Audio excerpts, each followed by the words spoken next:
반갑습니다.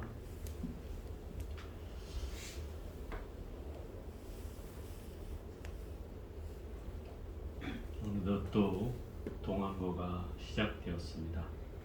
오늘 여러분들이 입퇴식을 같이 거행을 했고요. 늘 이 결제를 임한다고 하는 것은 수백 년 역사 속에서 이어져 온 일이기도 합니다.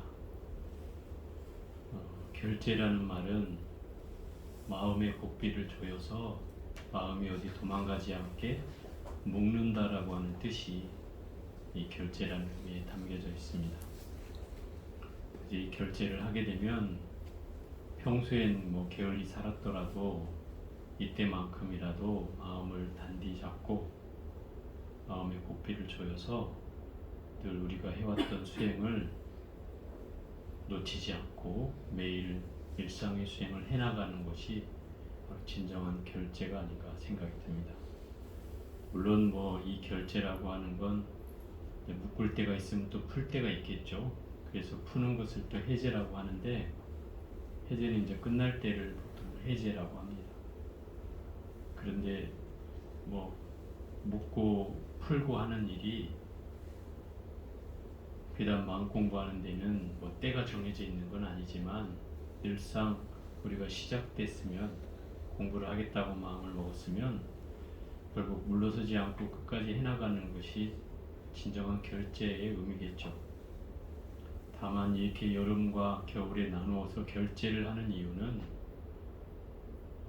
우리가 이제 때를 정해놓고라도 작은 기간 동안이라도 할 수 있어야 그야말로 때를 가리지 않고 계속 할 수 있는 계기를 만들기 위해서 이 결제를 행해지는 겁니다. 그렇게 하시고 어쨌든 이번 동안고 결제에도 빠짐없이 또 일과 수행을 계속 해나가기를 바라고요. 오늘은 이제 금강경, 원래는 이제 후반부 할 차례인데요. 오늘 처음 오신 분도 있고 지금 초신반에서 올라오신 분도 있어서 이 금강경의 그 개요 이걸 먼저 설명드릴게요. 그리고 지금 초신반에서 올라온 분들은 지금 전반부까지는 했기 때문에 여러분들이 중간에부터 따라오려면 좀 쉽지는 않을 텐데요.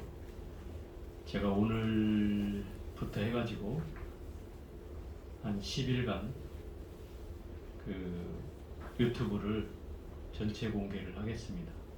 딱 10일간만 합니다. 10일간만 한다는 얘기는 여러분 10일간만 공부하라는 뜻이에요. 다운받을 거 있으면 다운받아 놓고, 이제 초신반에 올라온 분들은 일단 금강경을 처음 접하기 때문에 제가 여름 안고 때 그 일신반과 무신반은 공이 이제 이 금강경을 주제로 해서 법문을 했거든요.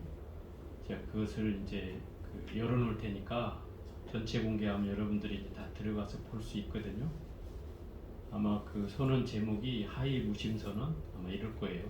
저도 지금 만들어놨는데 제가 기억을 못해 이름을. 열흘간만 공개한다는 것은 여태껏 제가 이 비공개를 해왔어요. 일부 공개만 해서 여러분한테 유튜브에 저장을 해놓고 여러분들한테 이제 자료를 이렇게 보게 해서 이제 공부를 해왔는데, 지금 초신반에서 올라온 분들 같은 경우는 이 금강경을 공부한 적이 없잖아요. 그래서 열흘간 동안 제가 열어놓을 테니까 그 일신반이나 무신반 거 금강경을 여러분이 1분부터 해가지고 12주까지 그 전반부까지 돼 있는 게 있어요. 그걸 찾아가지고 다 다운을 받아 놓으시고 나중에 시간 날 때 이렇게 보시기 바라요. 그러니까 딱 열흘간만 연다 이 말이에요. 그렇게 하시고, 왜 공개를 안 하냐 어떤 분이 이러시는데, 저는 이렇게 막 알려지는 거 별로 좋아하진 않아요. 제가 알려줘야 스님 그럼 저래 사람도 늘고 선원도 늘 거 아닙니까? 이렇게 하는데, 제가 볼 때는 이 공부할 사람이 많지 않습니다. 아무나 다 하면 다 될 것 같지만 사실 이 공부는 그렇게 아무나 다 해갖고 되는 공부는 아니에요. 그렇기 때문에 제가 대중적으로 나서서 이걸 홍보해야 될 이유를 전혀 못 느껴요. 저는 공부할 사람만 시키겠다는 거예요. 그것도 다 여러분들이 소개로 다 모셔온 분들이잖아요. 다. 그죠?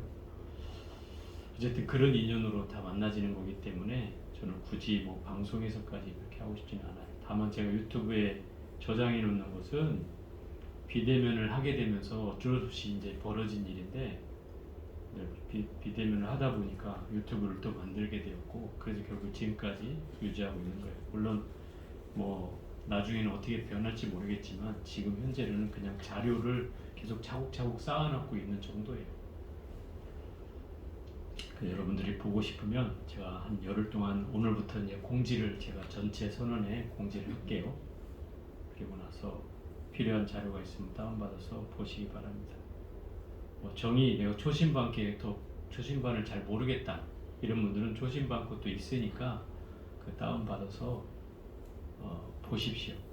봐가면서 하면 더 좋습니다. 어쨌든 왜냐하면 여러분들이 한번 공부했다 하더라도 또 뭐 잘 기억나지 않잖아요. 그죠? 그러니까 이 불교는 또 다 연관이 돼 있어요. 공부를 해가다 보면.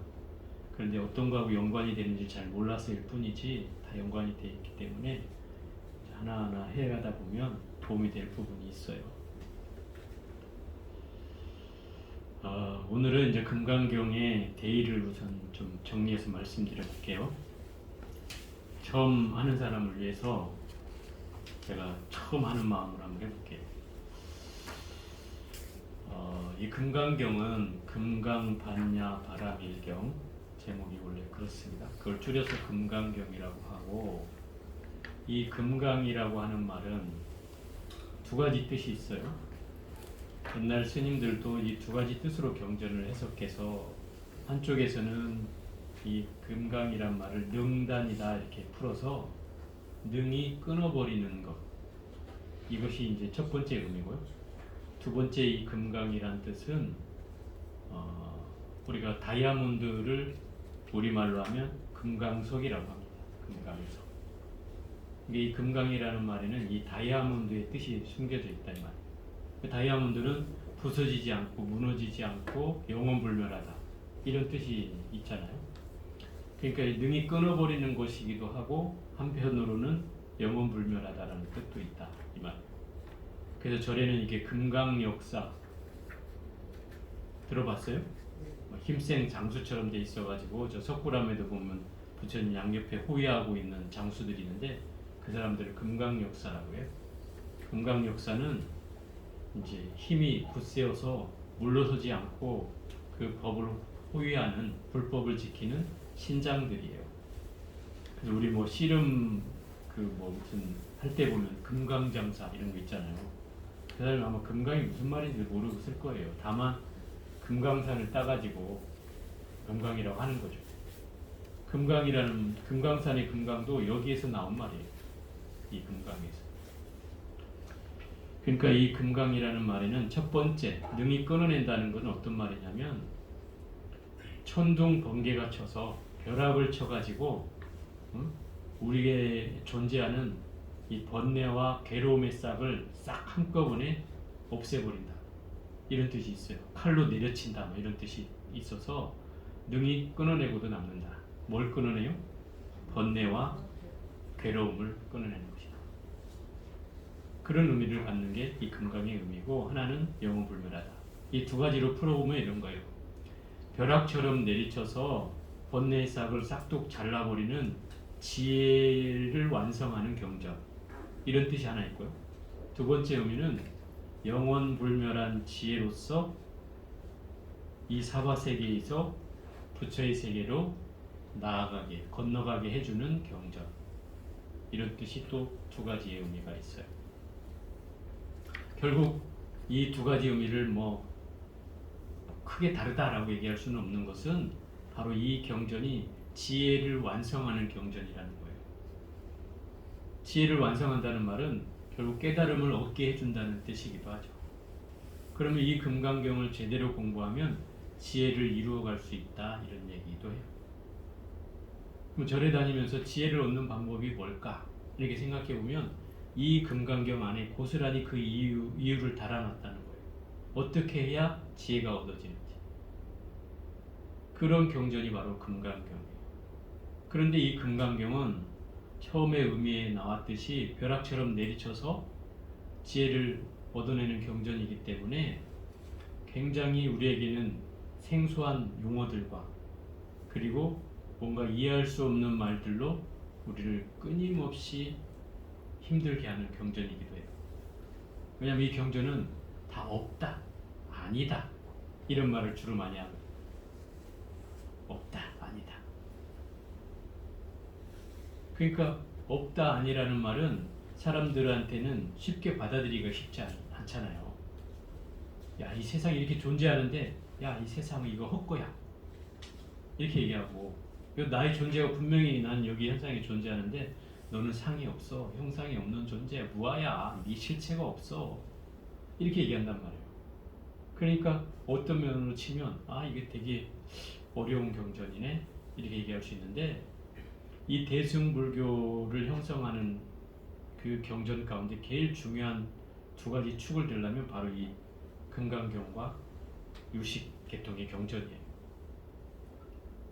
그 두 가지 축은 뭐냐면, 하나는 긍정적인 입장에서 바라보는 측면이고 하나는 부정적인 입장에서 바라보는 거예요. 긍정적이라는 건 뭐냐면 현상을 긍정하는 거예요. 지금 나의 존재를 인정하는 거죠. 그래서 유식계통에는 뭐라고 얘기하냐면 우리의 존재는 현상적으로 존재한다. 그래서 가유다 이렇게 얘기해요. 가유라는 건 뭐 조심할 때도 했을 텐데 잠시 존재하는 것이다 라고 하는 거예요. 근데 이 금강경에서 뭐라고 해요? 너의 실체가 없어. 다 빈 거야. 이렇게 얘기한단 말이에요. 부정적으로 바라보죠. 근데 부정적으로 바라본다는 것은 어떤 뜻이냐면 본질적인 입장에서 본다는 뜻이에요. 본질적인 입장에서, 우리의 본질적인 입장에서 보기 때문에 실체가 없다고 하고 존재하지 않는다 하고 텅 비었다 하고 이렇게 표현한다 이 말이죠. 그럼 유식에서 바라보는 것은 현상적인 입장에서 바라보는 거예요. 그래서 현상적으로 나는 어쨌든 존재하잖아요. 물론 오래 있는 건 아니지만 존재한다. 그래서 가유라고 얘기하는 거예요. 그럼 이런 불교는 이 두 가지 측면에 항상 서 있어요. 본질적으로 접근하느냐, 현상적으로 접근하느냐. 이거에 따라서 불교의 이해 방식이 달라져요. 어려운 말 같지만 그거를 구분하면 불교는 쉬워져요. 이게 본질로 접근한 거야? 아니면 현상으로 접근한 거야? 이렇게만 따지면. 현상이라는 건 우리 눈에 보여지는 사실과 판단 이런 것들이에요. 그것이 현상이라면 본질은 눈에 보이지 않는 거예요. 나의 본질이 보이지 않잖아요. 그죠? 나의 실체가 뭔가. 이 껍데기 말고 나의 실체가 뭔가라고 하면 뭐라고 얘기할 수 없잖아요. 그렇기 때문에 보여지지 않기 때문에 이미 현상적으로 보느냐 본질적으로 보느냐에 따라서 불교의 시각이 나뉜다는 거예요. 현상적으로 보는 건 유식학에서 얘기하는 거고 본질적으로 보는 건 바로 이 금강경 계통의 경전의 반야부 계통의 경전에서는 바로 이 본질적인 계통 바라보는 시각으로 얘기하고 있다 이 말이죠. 그것만 구분해도 우리가 불교를 이해하는데 굉장히 밑바탕이 돼요. 그래서 이 금강경은 그 반야라고 하는 말을 지혜라고 했잖아요. 이 반야라고 하는 말을 그 어원으로 가보면은 반야라는 말은 부처님 당시에 썼던 언어가 두 가지가 있어요. 이제 귀족들이 썼던 말을 산스크리트어라고 하고 표준어라고 할 수 있어요. 요즘 말로 치면. 또 서민들이 사용했던 언어를 빨리어 또는 파리어 뭐 이렇게 얘기하는데, 그 빨리어라고 하는 말은 민중들이 썼던 언어예요. 그 약간 사투리도 있고 속어도 있고 하는 이런 정도죠. 그런데 부처님이 이 두 가지를 다 사용했어요. 경전에서. 그 어떤 경전에는 산스크리트어로 돼, 어떤 거는 파리어로 되어 있는 경전이 있어요. 그 얘기는 무슨 얘기냐면 서민들에게는 빨리어로 얘기했다는 뜻이기도 하고 또 귀족들이 있는 곳에서는 산스크리트어로 얘기했다는 것을 알 수 있는 거죠.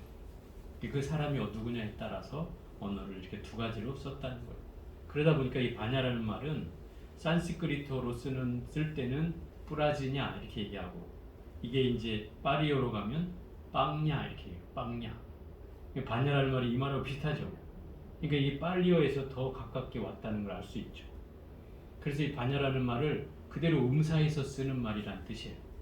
그럼 왜 지혜라고 안 하고 반야라는 말을 그대로 쓰는가 하면, 이게 이제 그 중국어로 범어가 넘어오면서 번역하지 말아야 될 5가지를 선정했어요.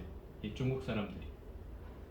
왜 5가지를 선정했냐면 말이 이제 뜻이 많은 뜻을 품고 있는 것은 굳이 번역하지 말자. 왜냐하면 한 가지로 번역해버리면 그 의미가 축소되니까 의미가 여러 가지일 경우에는 번역하지 말고, 또 인도에서 고정적으로 사용했는데 사용해서 중국에서 해석할 수 없는 것, 그죠? 나라에 따라서 뭐 식물이나 이런 거는 여기에는 존재하는데 여기는 없는 게 있잖아요. 그런 경우에는 그대로 쓰자. 또 그리고 뭔가 이 해석이 특별하게 고유명사로 써야 되는 것들도 또한 그대로 쓰자. 이렇게 해서 한 5가지 원칙을 세웠어요. 그래서 그 중에 하나가 이 반야라는 말이에요. 왜냐하면 지혜라고 하면 우리는 더 이해하기 쉬울 것 같다 생각하지만 세속에서 말하는 지혜와 이 경전에서 말하는 지혜가 좀 달라요. 그렇기 때문에 더더욱 이 지혜라는 말을 쓰지 않았던 이유가 돼요. 왜냐하면 우리가 지혜라고 하면 보통 슬기롭다, 총명하다, 이렇게 할 때 지혜롭다 하잖아요. 세속에서는. 근데 그것만 가지고 불교를 설명할 수 없는 것은, 왜냐하면 이 지혜는 수행을 통해서, 아주 사무치게 수행을 통해서 얻어지는 것이기 때문에 고요한 수행이 밑바탕에 깔려야 된다 이 말이에요. 그러니 세속에서 말하는 지혜하고는 좀 다르잖아요. 그래서 결국 이 반야라는 말을 그대로 사용한 것이고, 또 바람일다, 금강반야 바람일다경 할 때 바람일다는 이것도 범어를 그대로 옮겨온 말이에요. 파라미타라는 말을 한문으로 옮겨서 바람일다 이렇게 얘기하는 거예요.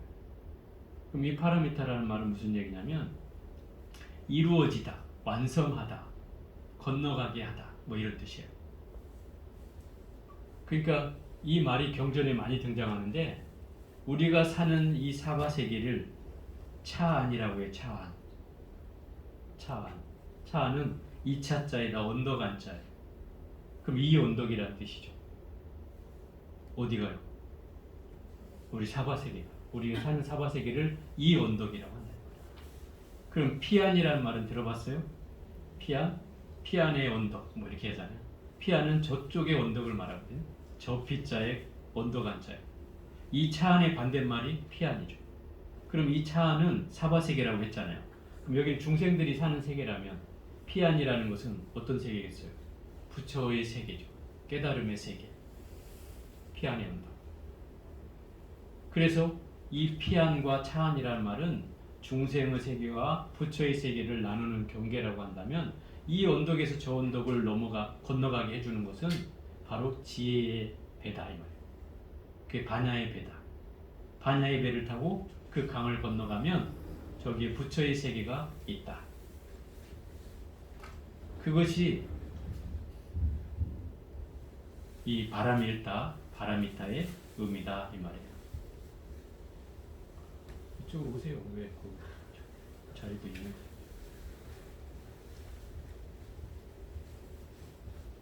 앞으로 가면 카메라를 다 보고 가죠.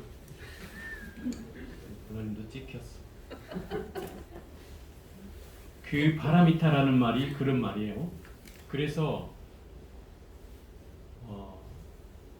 영원불멸한 지혜로서 중생의 세계에서 부처의 세계로 건너가게 해주는 부처님 말씀, 이런 뜻이다 이 말이에요. 그러니 그 말씀이 바로 이 금강경이라는 거죠. 그럼 지혜를 완성하는 경전이기 때문에 어떻게 해야 지혜를 얻을 수 있느냐, 이게 관건인 거죠. 그죠? 어떻게 해야 지혜를 얻을 수 있지? 왜냐하면 지혜는 깨달음을 얻기 위해서 반드시 필요한 거거든요. 깨달음을 얻는 자는 지혜가 없으면 깨달을 수가 없어요. 필수불가결하는 거예요. 지혜가 있어야 돼요. 그럼 지혜가 있으려면 어떻게 해야 돼요? 마음이 쉬어져야 돼요. 고요해져야 돼요. 이걸 이제 선정이라고는 얘기해요. 참선이나 선정을 통해서 아주 생각을 잠재워서 생각이 사라지게 해서 아주 고요해지면 그 속에서 지혜가 몰록 돈발하게 되는 거예요. 그러니까 우리가 참선을 하는 거다 이 말이에요. 그러면 지혜를 얻는 방법은 뭐라는 거예요? 고요해지라는 거죠. 그럼 고요해지는 방법이 또 뭔가 이런 거예요. 그럼 나의 실체를 알아야 된다는 거예요. 나의 실체를. 그게 이제 이 금강경에서 얘기하는 사상이라고 하는 거예요. 나의 실체는 바로 사상이다. 네 가지 상이 있는데 그 네 가지 상이 아상, 인상, 중생상, 수자상이다. 아상은 이거는 부처님께서 말씀하신 범어를 원전으로 해서 제가 말해볼게요. 여러 가지 다르게 해석하는 사람도 있지만 부처님 말씀에 원전에 가깝게 해서 말씀드리자면 아라고 하는 건 아뜨만이라는 소리예요. 아뜨만. 범어로 아뜨만이라는 소리예요. 그게 나자인데 왜 아뜨만이라는 말을 하냐면 옛날에 이제 부처님 이전에 인도에는 전통 종교가 있어요. 지금은 힌두교라고 하지만 부처님 당시에는 그게 브라만교였어요. 브라만교. 이 브라만교는 다신을 믿는 그 종교예요. 신이 많아요. 유일신이 아니에요. 그래서 이 사람들이 신을 가리켜서 범이라고 했어요. 범. 바가범이라고도 하는데 그걸 줄여서 범이라고 해요. 신이라는 존재. 그 범이라는 존재와 나인 일반 믿는 사람의 나의 영혼, 나의 아뜨마, 나라고 하는 존재와 신이라고 하는 존재가 속성이 같다. 그래서 너에게도 신의 성품이 있다. 이렇게 요즘 말로 치면 기독교에서 그렇게 하면 난리 나죠. 그죠? 네 안에 신의 성품이 있다. 이러면 내가 신이라고? 이렇게 되잖아요. 지금은 안 되죠. 그게. 유일신은 절대 신성을 침범할 수 없어요. 왜? 나는 주님을 섬기는 오로지 종이기 때문에 절대로 신성을 침범할 수 없어요. 같아질 수가 없죠. 근데 벌써 3000년 전 이전부터 이 인도라는 종교에서는 신성과 나의 성품이 같다 이렇게 얘기한단 말이에요. 그러면 나의 신성이 영원불멸하다 이렇게 얘기가 되는 거예요. 그래서 나라고 하는 존재가 영원불멸하다 이렇게 발전하게 되는 거죠. 나는 나라고 하는 것이 윤회를 하는데 그것은 죽지 않는다. 왜? 이것은 신성이기 때문에 절대 죽지 않는다. 이런 사상이 있었단 말이에요. 그러니까 부처님이 깨달음을 얻고 나서 보니 이것을 주장하는 사람들도 있고 이걸 믿는 사람들이 많았단 말이에요. 그 시대에는. 그러니까 부처님이 이 아뜨만을 부정하는 거죠. 무슨 소리야. 아뜨만이라는 건 없어. 그 실체가 없는 거야. 영원불멸하지도 않아. 그냥 잠시 있다 사라지는 거야. 근데 무슨 그게 신성이야? 아니야. 그래서 뭘 주장하냐? 아상이 없다. 그러는 거예요. 그게 아뜨만이 없다 이런 소리예요. 무슨 소리야? 신성 없어. 영원불멸한 거 없어. 너 영원불멸 있으면 내놔봐. 없다고. 그 얘기한 게 아상이에요. 인상은 뭐냐면 인상은 이제 뿌두갈라라고 해서 남과 다른 나 그게 있다라고 사람들은 여겨요. 야 그러면 아트만이 없다면 그러면 우리는 남과 다른 나는 또 있어. 남과 다른 나는 뭐예요? 나만의 특징을 가졌다 이 소리예요. 이걸 개성이라고 우리는 보통 해석하죠. 개성이 있다 그러잖아요. 그 개성이 이제 인상이라고 하는 거예요. 나만의 다른 사람과 구별되는 나의 특징이 있다. 이건 있어. 이렇게 또 주장하는 거예요. 그저 부처님이 그런 거예요. 그 인상도 없다. 그 인상도 없는 거야. 야 나도 없는데 무슨 너가 다른 사람과 구별되는 특징이 있어. 그건 잠시 보여질 다른 사람과 구별되는 특징이 현상적으로는 보여지지만 그건 영원불멸한 게 아니야. 그 인상도 없다. 그럼 중생상이란 이거 이제 유정상 또는 중생상이라고도 하는데 사뜨바라고 하는데 이 말은 중생이라고 여겨지는 그 상이 없다. 중생상 어떤 거냐면 쉽게 얘기하면 이런 거예요. 여러분들이 항상 하는 말이죠. 제가 그 말을 그대로 해보면 아이고 제가 뭐 깨달음을 얻기는 하겠어. 이 중생이 이 범부 중생이 택도 없죠. 세세생생해도 될까 말까인데 뭐 한철 한다고 또 이한생 한다고 되겠어요? 이렇게 뭔가 자조적으로 이렇게 얘기하시는 분들이 있는데 이때 이 중생상이 바로 이런 뜻이에요. 스스로 중생이라고 여기고 항상 중생에서 벗어나지 못할 거라고 여기는 이 마음이 중생상이에요. 왜냐하면 부처님은 이렇게 얘기한단 말이에요. 중생과 부처와 마음은 차별이 없다. 예? 중생과 부처와 마음은 차별이 없다. 이게 이제 화엄경에서 한 얘기예요. 무슨 얘기예요?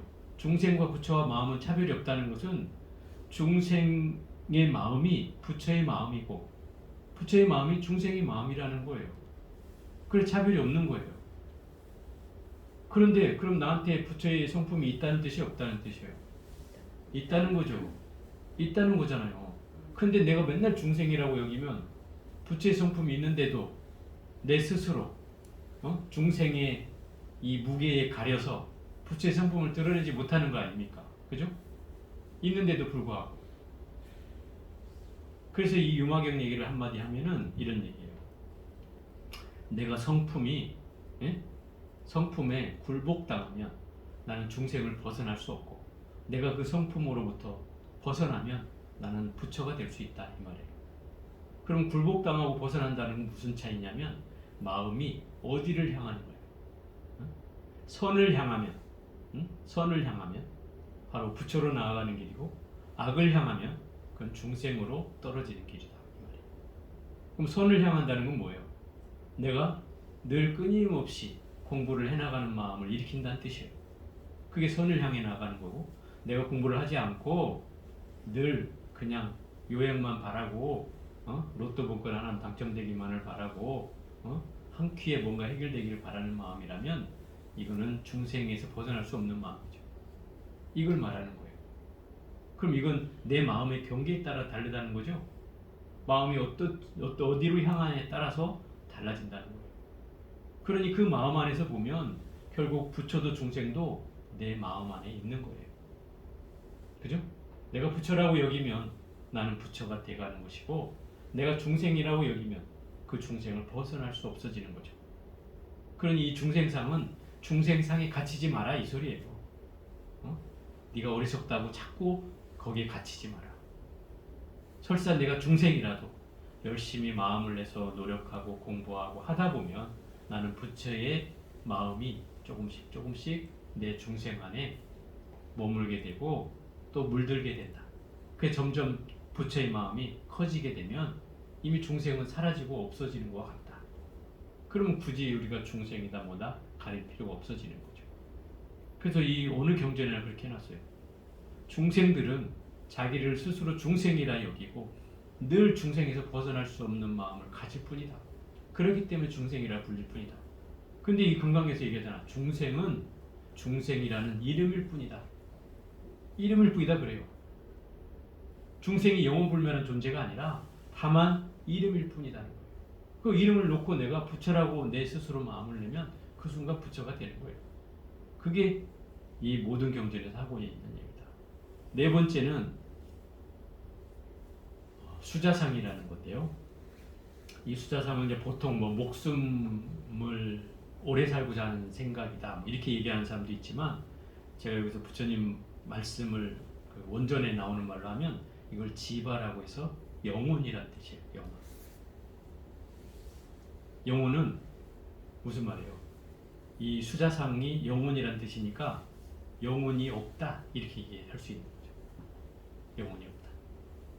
어떤 사람들이 이렇게 얘기하는 거예요. 아뜨만이 윤회한다 이렇게 하니까 부처님이 그 아뜨만도 없어 이렇게 얘기했단 말이에요. 그러니까 또 그러면 우리 그 인상은 있어. 인상 뿌드갈라 나와 남과 다른 나는 있어 이렇게 얘기하니까 야 인상도 없어. 그래? 그럼 중생상은 있어. 그러니까 중생상도 없어.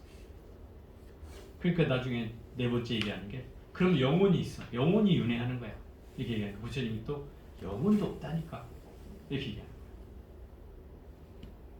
그러니까 어떤 분이 이렇게 얘기하니까 이제 대번 반문을 해요. 스님 그러면 절에서 뭐 영가를 부르고 제사를 지내고 49제를 지내는데 그럼 영혼이 없으면 뭐 때문에 우리가 제사를 지냅니까? 이렇게 묻는단 말이에요. 그죠? 여러분도 궁금하죠? 제가 그렇게 얘기하죠. 영가라고 불리긴 하지만 그러나 그건 영혼이 아니다. 우리가 제사를 지내긴 하지만 물론 제사를 지낼 때 청혼을 한다. 청혼이 뭐냐면 혼백을 부르는 걸 청혼이라고 그래요. 49제 지낼 때 보면 혼백을 불러 스님이 연부를 하면서 혼을 불러가지고 자리에 앉으라 하고 그 연부를 하면서 깨우쳐 준다 이 말이에요. 근데 밥도 차려놓고 진지도 하고 하잖아요. 그러면 남들이 들으면 아 그러면 그게 영혼 아닙니까? 이렇게 얘기하잖아요. 아니라는 거죠. 그럼 뭡니까? 그것이 바로 업의 덩어리다 이 말이에요. 그걸 업식이라고 표현하죠. 업식이에요. 그래서 부처님이 이렇게 얘기해요. 영혼이 윤회하는 것이 아니라 우리의 업이 윤회하는 것이다. 이렇게 얘기해요. 이걸 착각하면 안 돼요.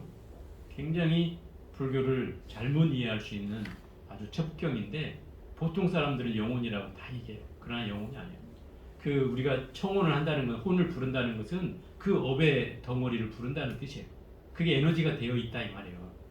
죽긴 했지만 그 업의 에너지가 뭉쳐져 있어요. 그거를 이제 우리가 할 게 없으니까 혼백을 부른다 이렇게 얘기하는 것이지만 실상은 우리는 업식의 덩어리를 이제 죽게 되면 그 모든 게 사라지고 그 업식만 남는다 이 말이에요. 그래서 그것이 윤회하는 거예요. 다음 생에 또 태어나면 내가 과거의 업식을 고스란히 간직하고 있다 이 말이에요. 또 그 다음 생으로 가면 그 전생 현생 쌓인 게 또 그 다음 생까지 연결되는 거예요. 그러니 우리는 그 업이 계속 쌓여지겠죠. 세세생생 쌓여진다 이 말이에요. 그래서 몸은 바뀌어도 계속 쌓여지는 거예요. 그래서 우리가 이 업을 닦으려고 이 공부를 하는 것이다 이 말이에요. 영혼을 닦는 게 아니다 이 말이에요. 그래서 이 네 가지 상을 한마디로 요약한다면 바로 나다 나. 사상을 한마디로 하라 그러면 나다 이 말이다. 그래서 이 금강경에서 얘기하는 말은 뭐냐면 나라고 할 게 없다. 그래서 이 일체법 가운데 무아를 얘기하는 게 바로 이 금강경이다. 무아, 나라고 할 게 없다. 영혼도 아니고 남과 다른 나도 아니고 그죠? 아트만도 아니고 중생도 아니고 그 어떤 것도 아니다 이 말이에요. 나라고 할 게 없다. 여기서부터 금강경은 출발하는 거예요. 그러니까 철저하게 나에 대한 인식을 우리는 새롭게 해야 된다. 그래야지 이 금강경을 이해할 수 있어요. 나라는 존재는 껍데기에 존재하는 것이 나라고 여긴다면 이거는 현상적으로 바라보는 나예요. 제가 본질과 현상을 구분하라고 했죠. 여러분들이 내가 여기에 만져지고 꼬집어지면 아프고 하는 이 존재는 현상적인 나요. 근데 이 금강경에서는 그런 나는 허상이다 이 말이에요. 실제 하는 것이 아니다는 거예요. 왜? 본질로 보면 나라고 할 게 없어. 왜? 나라고 하려면 영원불멸하게 존재해야 나인 거예요. 근데 우리는 100년도 못 가서 이 몸이 쓰러지고 만다 이 말이에요. 그러니까 어떻게 나라고 할 수 있느냐 이런 거죠. 금강경의 시각은 이런 거예요. 그래서 본질적으로 보면 나라고 할 게 없다. 그러니 나에 대한 집착이 어떻게 돼요? 있어야 돼요? 없어야 돼요? 없어야 된다는 거죠. 거기에서 출발하는 거예요. 그래서 이 금강경은 철저하게 집착을 내려놓는 경전이에요. 내려놓게 하는. 네? 내려놓게. 그런데 스님 그러면 경전만 읽고 사경만 하면 이 집착이 내려놔집니까? 이렇게 얘기하겠죠. 물론 다 내려놔지는 건 아니지만 일정 부분은 내려놔진다. 일정 부분 내려놔진다. 왜냐하면 제가 그 신례를 지금은 이제 안 나오시는 분인데 그분이 금강경을 한 100편을 썼어요. 이분이 이제 병원에 근무하시는 분이었는데 병원에 행정직 있잖아요. 거기에 근무하시면 오래 근무를 했어요. 큰 병원이어서 사람들도 많고 직원도 많고 이런데 그 때만 되면 이제 진급 때만 오면은 스트레스를 받는 거예요. 오래 근무하다 보니까. 근데 자기보다 이렇게 동급생이라 뭐라 해요?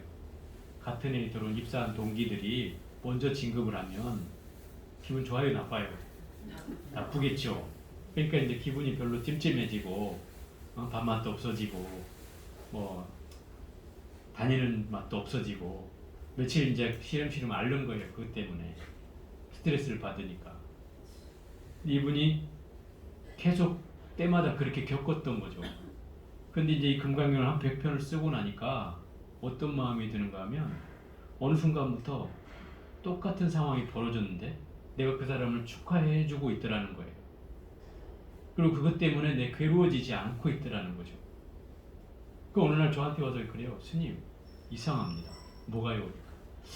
제가 옛날에는 그것 때문에 굉장히 힘들었거든요. 그 남들이 먼저 진급하고 내가 늦게 하면 되게 힘들었는데 그걸 보니 안 그러고 있더라 이 말이에요. 왜 그런 거예요? 저한테 얘기해요. 제가 그랬어요. 그분은 불교의 불자도 모르고 저를 처음 만났어요. 처음. 그러니까 뭐 불교를 금강경 아무리 썼어도 금강경의 대의를 이해하겠어요? 그런 분이었는데도 제가 그랬어요. 보살님이 금강경을 100편이나 썼기 때문에 마음의 그런 진해나 집착이 조금 내려놔진 거다. 그래서 그런 마음이 드는 것이다. 그 뒤로 이분이 이제 많이 변했어요. 많이. 남편하고도 덜 싸우고, 어떤 부닥침이 일어나면 그에 대해서 자기가 처리하는 방식들이 생겨나기 시작한 거죠.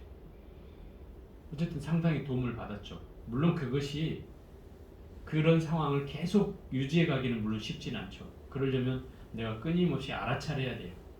여기가 이제 같이 덧붙여지면 이게 굉장히 확장되죠. 이러면 이제 지혜가 생겨나기 쉬워요. 이렇게 하면 공부도 더 깊어지고. 이 금강경은 그런 경전이다 이 말이에요. 그래서 금강경을 쓰는 분들은 많이 쓰다 보면 내가 집착이 많구나 이걸 알아야 된다 이 말이에요. 첫째. 그리고 많이 써서 그런 집착을 떨쳐야 된다 이 말이죠. 또 하나는 이 금강경은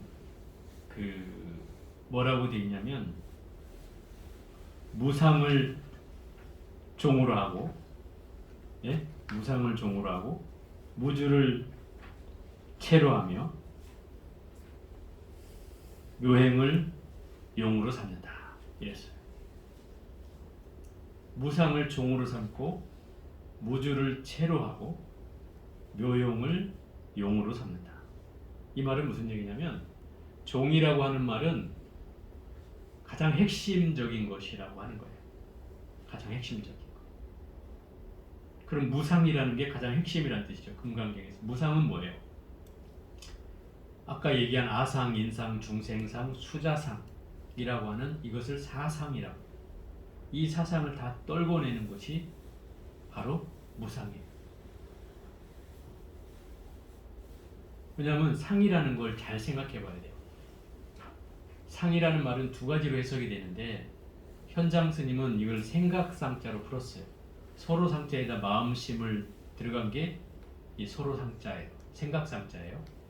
근데 이 구마라집은 이것을 서로 상자로 해석했어요. 응? 이게 싼냐라고 그 범어로는 싼냐라고 하는데 이 말을 두 사람 해석이 다르다 이 말이에요. 구마라집은 서로 상자로 해석을 했고 서로 상은 마음심이 없는 것 말이에요. 그 다음에 현장 스님은 이 밑에다 마음심을 넣어가지고 생각상자를 넣었다. 그러면 이 산야라고 하는 말이 생각이란 뜻으로 강조한 분이 현장 스님이라면 구마라집은 생각이 아니라 우리가 나무가 서 있으면 내가 나무를 똑바로 바라보는 일직선으로 바라보게 되는 그런 현상을 상이라고 했어요. 여긴 서로상자라고 하는데 뭔가 한 곳으로 내 시각이 향하는 마음을 가리킨다 이 말이에요. 그 말의 뜻을 풀어보면 그럼 상이란 말은 어떤 뜻이 더 가깝냐면 내가 뭔가 생각이 일직선의 방향으로 보여지는 것들을 말한다 이 말이에요. 더 훨씬 더 이게 의미가 가깝죠.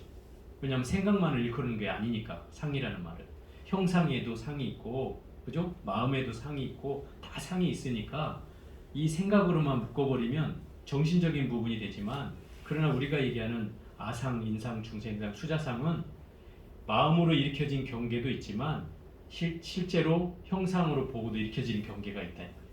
그렇기 때문에 어떤 면에서는 저는 이 구마라집의 그 상 해석이 훨씬 돋보인다 이렇게 얘기할 수 있죠. 왜냐하면 우리의 시각이 약간 편집돼 있다. 이걸 잘 알아야 돼요. 그 무슨 얘기냐면 과거로부터 훈숙된 결과로 내가 늘 익혀왔던 결과로 내가 늘 보고자 하는 방향이 있다 이 말이에요. 이해가 돼요? 어떤 사람이 늘 일어나서 나는 이런 루틴으로 늘 해온 사람은 또 그걸 고집하잖아요. 그죠? 이게 우리의 업력이고 습득해서 과거로부터 훈숙된 결과로 그렇게 해가는 거예요. 이게 좋은 건 아니죠. 따져보면. 그래서 기왕 습관을 들이려면 좋은 습관을 들이라고 하는 거예요. 수행하는 습관, 기도하는 습관, 공부하는 습관. 그죠? 이렇게 가면 이게 선법이 되는 거예요. 선업이 되는 거다 이 말, 선업이. 그런데 이거를 내가 나쁜 습관으로 해온 사람은 이걸 선업으로 전환하기가 너무 어려워요. 왜? 이미 나쁜 업으로 이미 그 굳어져 있다 이 말이에요. 굳어져 있는 걸 한 방향으로 다시 돌리려면 엄청난 노력이 필요한 거죠. 마치 터널을 뚫다가 이걸 방향을 바꾸는 일은 힘들잖아요. 힘들죠. 근데 한 방향으로 나가야 되잖아요. 그러니까 힘든 거예요. 업이 그런 성질을 가지고 있다면. 분명히 어느 한쪽으로 흘러가게 돼 있어요. 업이라는 거. 그러니까 이게 굳이 갈 거면 좋은 업을 발휘해서 가야 된다는 거죠. 그래서 우리가 열심히 공부해야 되는 이유인 거예요. 그래서 이 무상이라는 말은 그렇게 어떤 상도 갖지 않는 것을 말한다. 그 중에 핵심은 아상이 없는 것이 바로 무상이다. 이렇게 얘기할 수 있어요. 아상이 없는 것. 아상이란 아까 얘기했잖아요. 나라고 내세우는 마음, 또 남과 다른 나, 또 중생이라고 여기는 마음, 또 영혼이라고 여기는 마음. 이 네 가지를 없애는 마음이 바로 무상이에요. 그럼 무상을 얻으면 이미 지혜를 얻은 거나 침비 없다 이런 소리죠. 체는 뭐냐? 본질은 바로 무주를 본질로 한다 이 말이에요. 무주. 무주라는 건 뭐예요? 머물지 않는 걸 말하는 거예요. 머물지 않는. 뭐가 머물지 않는다는 거예요? 마음이 머물지 않는 거예요. 우리 금강경에 제가 전반부에 얘기했던 그 10분에 응무소주 이생기심하라. 해능 스님이 이 대목을 듣고 깨달았다는 거 아니에요? 응무소주 이생기심하라. 머무는 바 없이 마음을 내라. 이런 뜻이에요. 머무는 바 없이 마음을 내라. 이 말이 참 위대한 말이기도 하고 또 어떻게 들으면 되게 어려운 말이기도 해요. 왜냐하면 마음을 내긴 내는데 어떻게 머물지 않고 낼 수 있지? 이거죠. 그죠? 어떻게 머물지 않고 낼 수 있느냐. 머물지 않는다는 말은 이런 뜻이에요. 어디에도 집착하지 않는다는 거. 그게 무주예요. 어디에도 집착하지 않는 거. 이 무주의 핵심은 보시예요, 사실. 보시. 무주를 하려면, 무주를 얻으려면, 머물지 않는 마음을 얻으려면 보시를 행하라. 이렇게 됩니다. 이 금강경에는 굉장히 강조하는 것이 바로 보시예요. 왜? 이 보시는 또 지혜와 밀접한 관련이 있어요. 지혜와.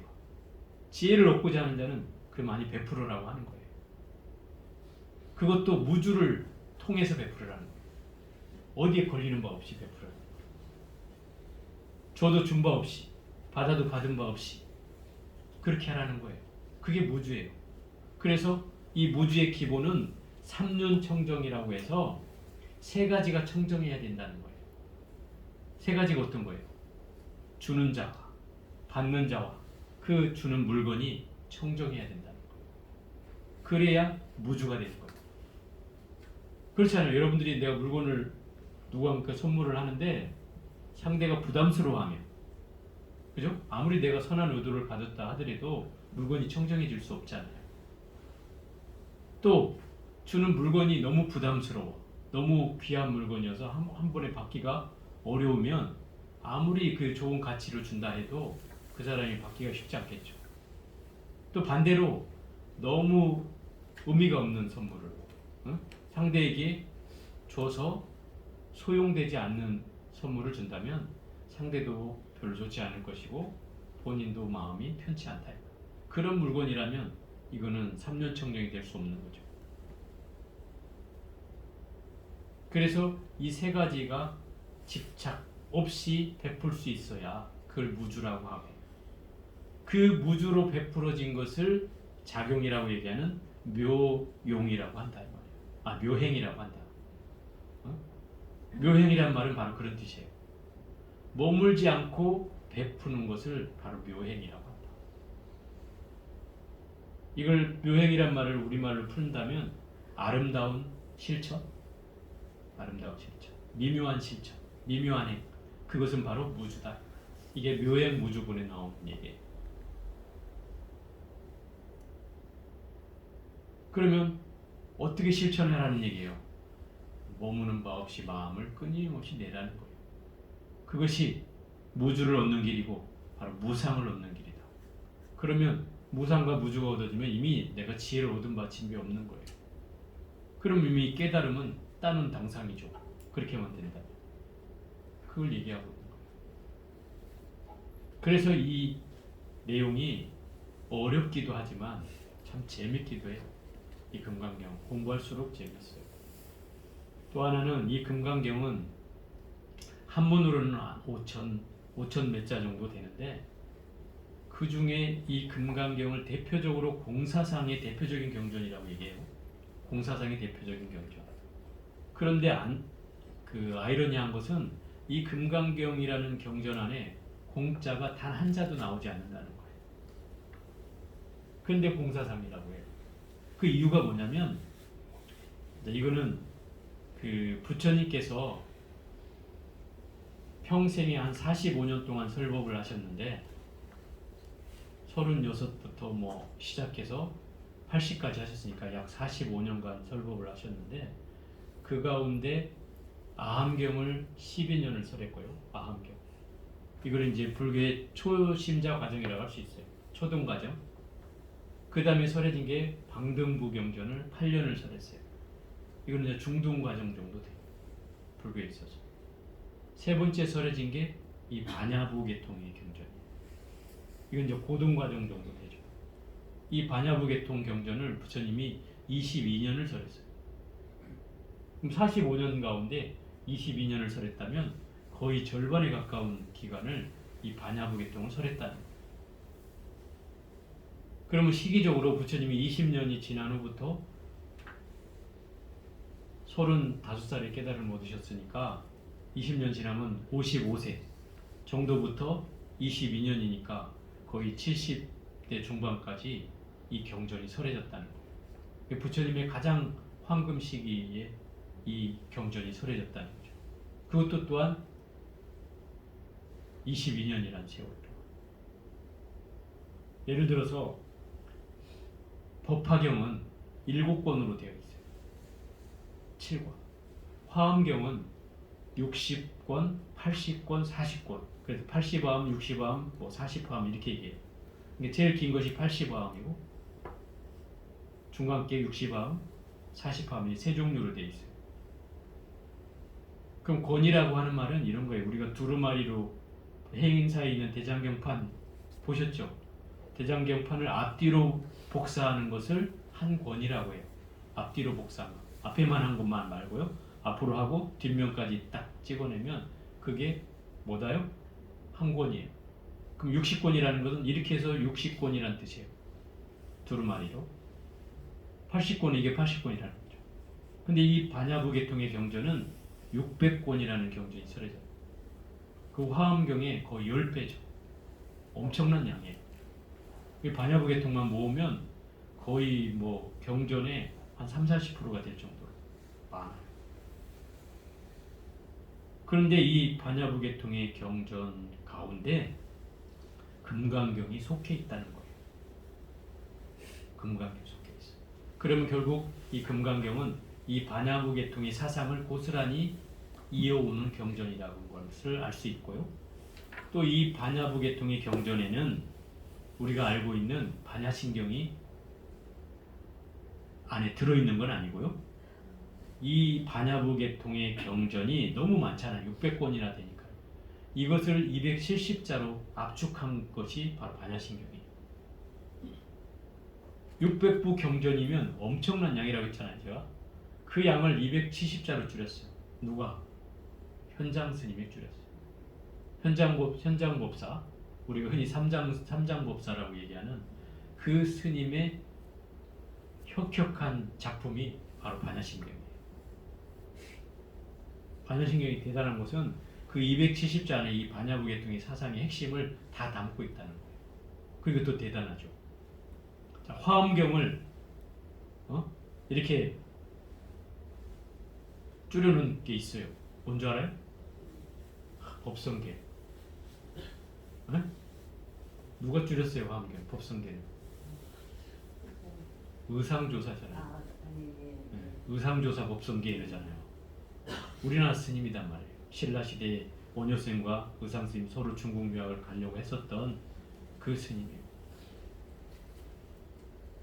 어떤 분은 약창계가 좋다고 약창계를 한다고 그러시던데, 기왕 할 거면 약창계는 화엄경을 약해서 찬을 해놓은 개송이란 뜻이에요. 그게 약창계야? 그게 화엄경 약창계란 말이에요. 근데 화엄경에 주로 신들 이름만 다 나오잖아. 약창계, 그죠? 무슨 신 막 안 나와요? 그러니까 그게 이제 중국 사람이 해놓은 거예요. 중국 스님이 화엄경을 약창계로 줄여놓은 거예요. 근데 기가 막힌 건 의상대사가 해놓은 법성계가 화엄경의 그 많은 경전을 그것도 300몇 장가 뭐 하여튼 200몇 장가로 줄여놓은 거예요. 더 대단한 것은 예? 법으로 시작하잖아요. 법성, 원용, 모의상, 제법, 부동 이렇게 막 나가잖아요. 마지막에 구례, 부동, 명의, 불 하고 끝나잖아요. 이게 다시 원자리로 돌아오잖아요. 법계도 알아요? 법계도? 법계도 이렇게 그려지는 거 있잖아요. 이렇게 다시 돌아가서 이게 또 가가지고 뭐 다시 또 돌아 나와서 계속 돌다가 다시 제자리로 딱 돌아오잖아요. 시작과 끝이 한 지점에서 만난다. 이걸 만들어 놓은 사람이 그 의상스님이에요. 그 법성계가 얼마나 대단하겠어요. 그러니까 그 역작이라고 생각해요. 왜? 그 화엄경의 어마어마한 그 교리와 내용을 화엄경이 사실은 부처님 제일 먼저 설한 경전이긴 하지만 우리가 과정으로 친다면 대학원 과정이죠. 대학원 과정. 아까 암경이 제가 초등 과정이라고 했죠. 방등부가 중등 과정, 반야부가 고등 과정, 네? 그 다음에 도파 열반, 이게 대학 과정이에요. 도파경 열반경, 이게 대학 과정. 마지막으로 화엄경이 대학원 과정.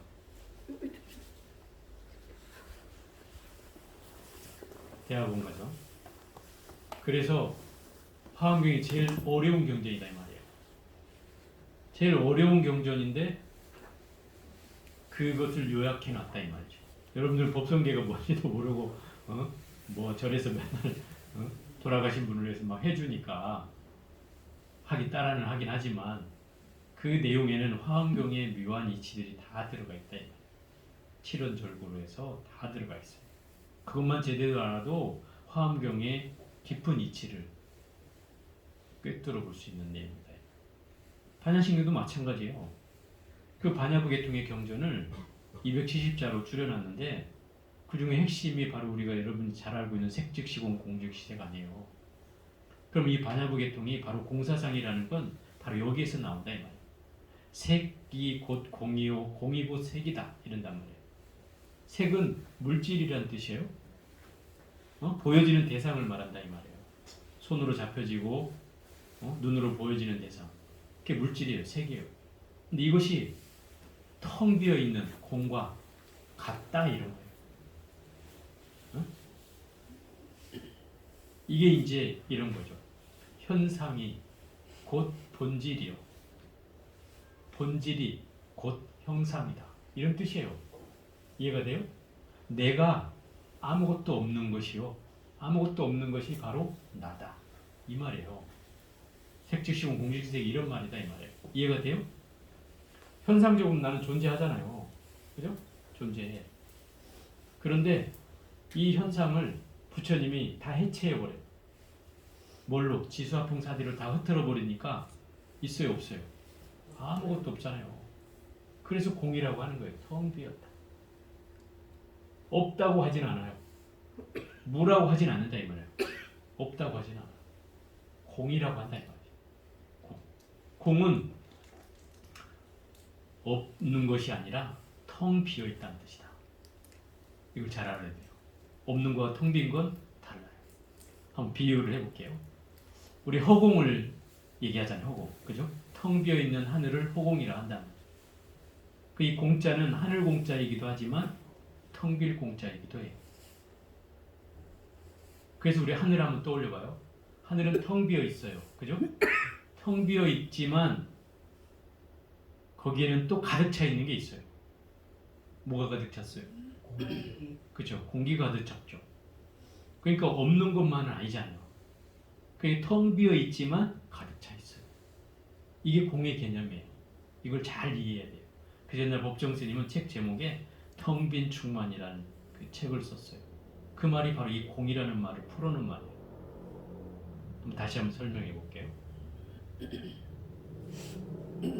한번 숫자로 한번 해볼게요. 숫자 중에 우리 0 있잖아요. 0. 예? 0. 0을 가리켜서 뭐라 하냐면 공이라고도 해. 공. 그죠? 우리 공이라고도 쓰죠. 공. 이게 0이 아무것도 없는 수잖아요. 그죠? 텅 빈 수예요. 아무것도 없는 수예요. 근데 여기 1이 하나 딱 붙으면 이 0이 10이 돼요. 그죠? 여기다 공을 하나 더 붙이면 100이 되고, 하나 더 붙이면 1000이 되고, 하나 더 붙이면 만이 되고, 하나 더 붙이면 10만이 되고, 하나 더 붙이면 100만이 되고, 하나 더 붙이면 1000만이 되고, 하나 더 붙이면 억이 되고, 하나 더 붙이면 10억, 100억, 1000억, 조, 뭐 이렇게 가잖아요. 그럼 이 공이라는 건 의미가 있어요, 없어요? 있죠.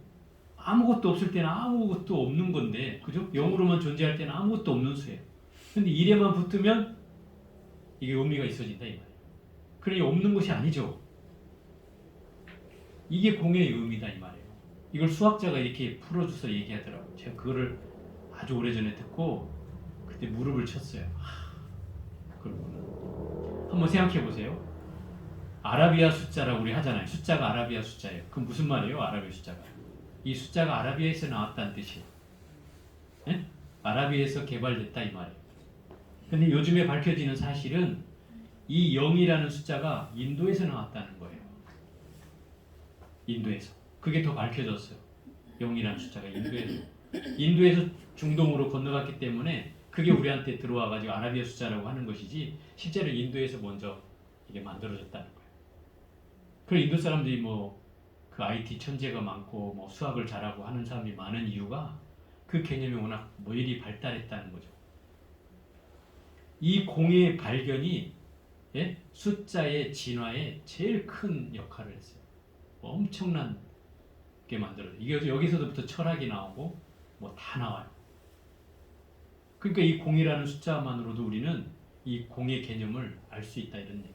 숫자적으로 봐서 아무것도 없는 수인데 반드시 또 1에 들어가면 이게 의미가 있는 수가 되듯이 이 공이라는 건 텅 비어 있지만 가득 차 있기도 한 것이다. 그래서 부처님이 말씀하신 이 공을 수냐 또는 수냐타라고 하는데 그 말을 어원을 잘 풀어보면 풍선이라는 의미하고도 관련이 있다. 풍선. 풍선은 겉으로는 모양이 있잖아요. 근데 안으로 들어가 보면 아무것도 없는데 빵빵하죠. 공기로 가득 차 있잖아요. 그러니까 우리가 흔히 얘기하는 진공 상태였을 때 공의 개념을 이해하면 훨씬 더 좋다 그 말이죠. 텅 비어 있는데 가득 차 있는 거. 그게 공의 개념에 맞아요. 그러니까 없다고만 하는 말은 틀린 말이죠. 그죠? 그래서 이 공을 잘 이해해야 돼요. 어떤 분은 그래서 불교를 잘못 이해하면 허무하다 이렇게 얘기하는데 그렇지 않아요. 이 실상을 정확히 보고 얘기하는 거예요.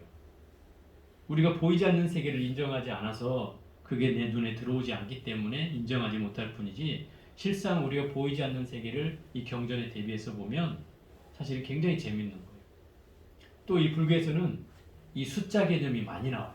수, 미진수, 불가사의, 예? 불가설, 불가살, 항아사, 미진수 이게 다 숫자 개념이에요. 아마 과학이 발전하면 발전할수록 이 개념들이 어떤 수를 나타내는지를 아마 나중엔 밝혀질 거라고 보여져요. 근데 지금도 그 인도에서는 이 개념에 따라서 10의 몇 승 이렇게 써요. 항아사 이러면 10의 뭐 50 몇 승, 미진수 그러면 10의 뭐 50 몇 승 이렇게 하고 써요. 그러니까 불교의 경전에는 이런 표현들이 많이 나오는데 이런 게 바로 숫자의 개념을 나타내는 말이라고 할 수도 있어요. 그러니까 그런 단어가 많이 나오는 것은 이게 이제 부처님이 우주적 시간법을 계산한다는 거예요. 우리들은 상상할 수도 없는 세계를 부처님은 그걸 계산해내는 거예요. 뭐 겁이라는 거 우리 얘기하잖아요. 겁. 무슨 겁 많이 나오잖아요. 겁도 삼천대천 뭐 겁 이렇게 얘기할 때 얘기 나오는데 뭐 삼천까지는 갈 필요도 없이 일겁이라는 숫자만 얘기해도 사방으로 16km 정도 되는 예? 담벼락에 겨자를 싹 겨자씨 제일 작은 거 겨자씨라고 하잖아요. 겨자씨 가득 채워놓고 사방 16km 거기에 선녀가 100년에 한 번씩 내려와서 그 겨자씨 하나씩을 들고 올라간다. 그래서 그 겨자씨가 그 사방 16km 안에 있는 모든 겨자씨가 다 없어지는 기간이 일겁이야. 상상이 돼요? 또 이거 반대로 이렇게 얘기하는 분이 있어요. 사방 16km 된 바위 덩어리가 있어요. 바위 덩어리가 있는데 거기에 선녀가 100년에 한 번씩 내려와서 그 바위에 앉았다 가는데 바위가 닳아서 없어지는 기간이 일겁이다. 우리가 겁은 상상할 수도 없잖아요. 그죠? 이런 건 우주적 시간으로 계산하지 않으면 우리 생각으로는 절대 이해할 수 없는 거예요.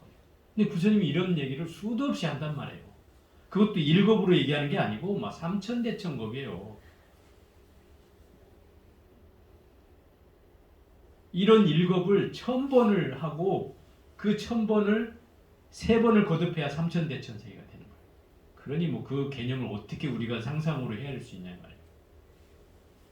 그러니 이거는 예를 들어서 우리가 뭐 억광년 막 이렇게 얘기하듯이 우주를 막 순식간에 넘나들고 빛의 속도를 이해할 수 있는 측정할 수 있는 그런 계기가 나오든지 뭔가 과학이 더 진보되어서 이런 걸 판단할 수 있는 상황이 된다면 아마 이런 개념들을 이해할 수 있을 거예요. 그때서야.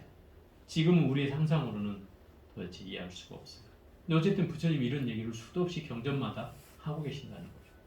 그러니까 결국 불교가 얘기하는 것은 이 보이지 않는 세계에 대한 이해가 불교만큼 명확하게 얘기하는 건 없다는 거예요. 그러니 우리 본질이라는 것도 사실 끊임없이 부처님이 얘기하는 것이 그런 거거든요. 너의 본질은 텅 빈 것이다. 너의 실제 모습은 텅 빈 것인데 네가 집착할 대상은 아무것도 없다는 뜻이다. 이걸 설명하고 있는 거예요. 아무것도 없는데 왜 그걸 연연하느냐? 그건 어리석은 짓이다. 그걸 벗어나라. 그게 바로 이 금강경에서 얘기하고 있는 거예요. 공이라는 건 바로 그런 의미예요. 어떤 집착도 갖지 말고 텅 비었는 저 하늘처럼 다 놓아라. 그런 거죠. 또 수행적으로 공이라고 하는 걸 수행적으로 얘기해 본다면 이런 거예요. 정진을 할 때, 정진을 할 때 내가 앉아 있어요. 여기에 몸뚱아리가 없어지는 것도 아니에요. 그냥 현재 있어요. 근데 정진을 하는 동안에 호흡을 하다가 어느 순간 내 몸이 아무것도 없이 느껴져요. 아무것도 없는 것처럼 느껴져요. 몸의 존재가 느껴지지 않는다 이 말이에요. 있기는 한데 몸이 안 느껴져요. 그런 때가 있어요. 여러분들은 경험해보지 못했겠지만 그런 상황이 오면 이 몸뚱아리는 있지만 내 몸이 이미 뭐요? 우주 법계와 이 자연의 이치와 내가 둘이 아님을 깨닫는 순간이다 이 말이에요. 이런 걸 공을 체되겠다고 얘기하는 거예요. 텅 비어있는 세계를 체대한다. 몸은 있지만 몸에 어떤 집착이나 망상이나 번뇌나 이런 것들이 싹 일어나지 않아서 아주 고요하고 고요한 세계가 형성이 되는 이것을 공의 체험이라고 한다. 그러면 자연의 경계, 우주법계의 경계와 내가 이미 둘이 아닌 상황이 된다. 왜? 아무것도 없는 것처럼 느껴지니까요. 둘이 아닌 경계. 이런 경계를 우리는 깨달음이라고 얘기하는 거예요. 그게 깊어지면 그 경계가 깊어져서 계속 그런 경계를 놓치지 않고 일주일 이상 할 수 있으면 그럼 반드시 깨달음이 오게 돼 있어요. 근데 우리는 일시적으로는 체험하지만 그게 일주일까지는 못 가기 때문에 아직 중생으로 남아있는 거죠. 그 차이만 있을 뿐이에요. 그러니 결국 이 공이라는 것은 바로 우리의 집착, 아집을 타파하고 심지어 이 금강경에서는 법집까지도 타파하는 경전이다. 법집은 뭐냐? 이 7분에 나오는 얘기인데 바로 그 여벌유자라고 하죠. 부처님이 어리석은 사람이 그런 거예요. 아까 제가 차안과 피안을 얘기했잖아요. 이 차 안에 살고 있는 이 어리석은 중생이 늘 저 피안을 가고 싶어해요. 저 부처의 세계로 나가고 싶단 말이에요. 근데 나갈 수 있는 방법은 강이 놓여져 있어서 뭐 배를 타고 가야 되는데 배도 없어. 저기는 가고 싶고, 근데 주변에 나무가 있어서 나무를 잘라가지고 나무를 엮어서 뗏목을 만드는 거예요. 그 뗏목을 만들어서 열심히 노를 저어가지고 거기를 건너갔어요. 그러고 나니까 이 사람이 너무나 자기가 기특하죠. 너무나 또 고맙죠. 뭐가 고마워요? 뗏목한테 너무 고마운 거예요. 나를 이렇게 부처의 세계로 안내해줬으니. 그래서 이 사람이 고맙다고 뗏목을 등에 이고 산을 올라가는 거예요. 이게 정상적인 사람이에요? 정상적인 사람이 아니죠. 이 뗏목은 누구한테 필요한 거예요? 강을 건너는 사람한테 필요한 거죠. 그럼 이게 어디에 매여져 있어야 돼요? 강 두 개다 매여 있어야죠. 이걸 산에 들고 가서 무슨 필요가 있어요? 아무리 지고 간들. 이 얘기예요. 고맙다고 뗏목을 지고 산을 오를 수냐 이 말이에요. 이게 어리석은 사람이다. 이 뗏목은 강을 건너는 사람에게 필요하니 그 강둑에 메어놔야 된다. 그게 무슨 얘기예요? 부처님의 가르침이라는 건 내가 강을 건너기 위해서 필요한 이 뗏목과 같은 것이라는 거예요. 부처님 가르침. 그럼 강을 건넜으면 어떻게 하라는 말이에요? 내려놓으라는 거죠. 부처님 가르침조차도 내려놔라 이 말이에요. 집착하지 마라. 내가 건넜으니까 그 가르침은 누가 필요해요? 강을 건너기 위해서 필요한 사람한테 줘야죠. 가르침은. 그죠? 주라는 거예요. 집착하지 말고. 그게 법집을 타파하는 거예요. 법에 대한 집착을 벗어나는 방법. 우리는 부처님 가르침 하면 막 내가 평생 지고 살아야 될 것 같고, 그죠? 내가 깨달아도 항상 모시고 있어야 될 것 같고 이런 거잖아요. 그게 아니라 내가 깨달음을 저 강을 피안을 건너는 순간 그 가르침도 내려놓으라 이 말이에요. 그게 법집을 타파하는 것이다. 절대적인 법에 대한 믿음도 물론 지금 여러분들이 법집을 타파한다고 내려놓으면 안 되죠. 그죠? 여러분들이 열심히 들고 있어야지. 공부해야 되니까. 내가 건너가지 못했으니까 들고 있어야죠.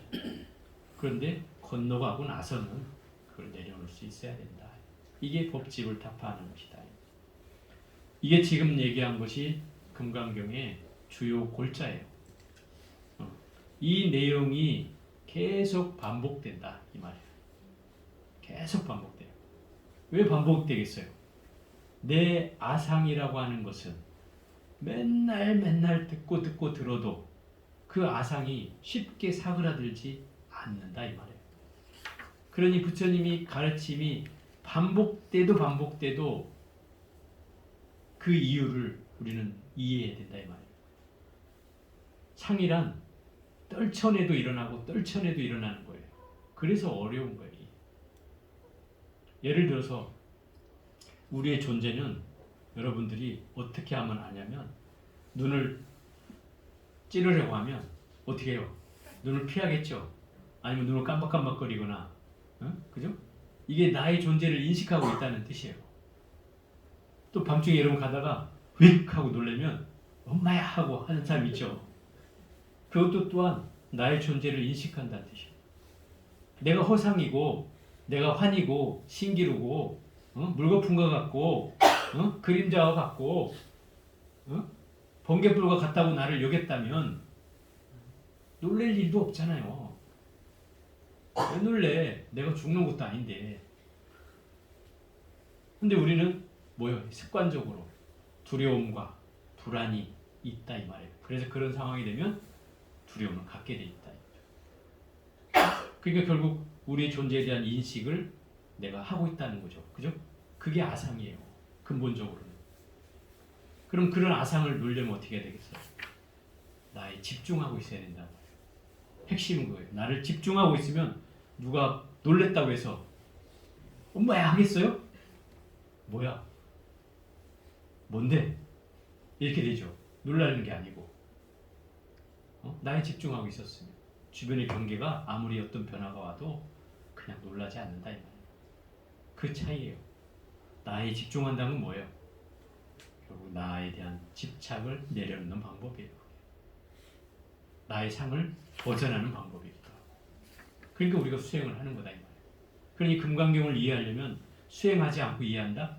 저는 이건 불가능하다고 얘기해요. 그래서 수행을 해야 되는 이유인 거죠. 자, 오늘은 여기까지 해보고요. 좀 쉬었다가 정진하겠습니다. 술 한잔 드세요.